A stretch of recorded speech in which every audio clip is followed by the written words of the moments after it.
Porn addiction is real, as is alcohol addiction. There's also porn dependency and alcohol dependency. Interestingly enough, those are the two things that have gone of all the many things that have gone viral. Those two things have gone viral with the show that we've put out. Mm-hmm. And those are also the things that people defend the most. Like, oh man, I watch porn, but it doesn't mess me up. Yeah. I drink a little bit, but it doesn't mess me up. Right. Okay, don't watch porn and tell me that your life doesn't get better. Don't drink even a little bit, like an occasional drinker, and watch how your life gets even better. Like, there's always an even better that can happen. There's always an even better. And the reason I think people defend porn and alcohol is because, hey, it's legal, right? They can technically, it's legal, it's available. Porn especially is so accessible, whereas alcohol, at least you got to go get it from somewhere, a bar, a store, come home. Hopefully you're not sitting in your car drinking or whatever. But where porn is concerned, the biggest factor to it, I'm not even worried about the addiction, is it is so unrealistic. And this is science talking and psychology talking, not me, not Bedros. This is like, I've done the research. It creates such a false reality in your mind's eye that when you are with your honey actually making love to her, actually having sex, your brain is like, hey, that kind of stuff that I saw on the screen is what turns me on. Like, one dude, 4 chicks, 2 of them squirting like a fucking European fountain where the squirts, I knew you were about to go where the squirts pass each other. You catch what I'm saying, Leighton? Right?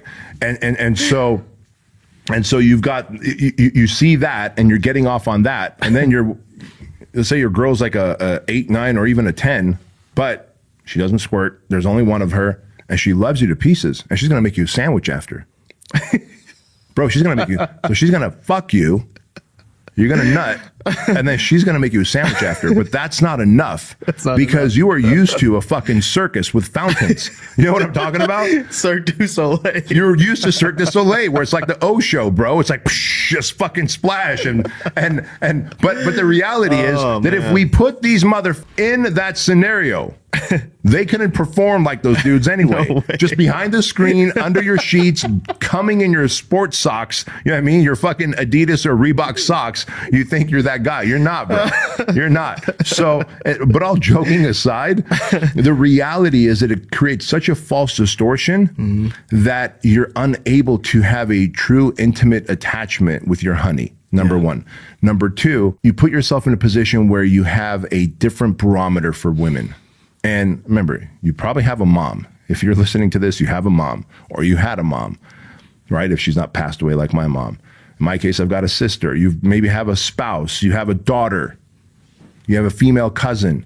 Like, you are now contributing to the demeaning of women. If enough dudes stopped watching that shit, that wouldn't happen. And I get it. It's all voluntary, and they do it. They get paid. Some make even millions from it.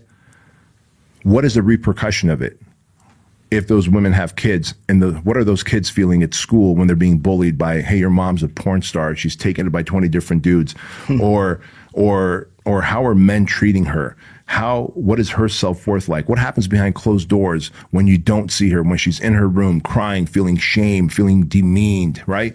There's so many factors. And as I'm 50 now, I realize, like, I've got a daughter, I've got spouse, I've got mom, I've got sister, I've got all of that. I got a niece, I've got female cousins, coworkers who are female.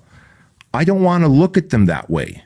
I don't want others to look at my family members and people who I love that way. And I don't want to be so desensitized where, unless it's like a Cirque du Soleil show like we talked about, that I can't get off. And so the addiction factor is so big, bro. And then, by the way, that dopamine that you get without effort, so this is the third component, the dopamine without much effort. I'd rather you go find a girl, talk to her, spit game, take her out,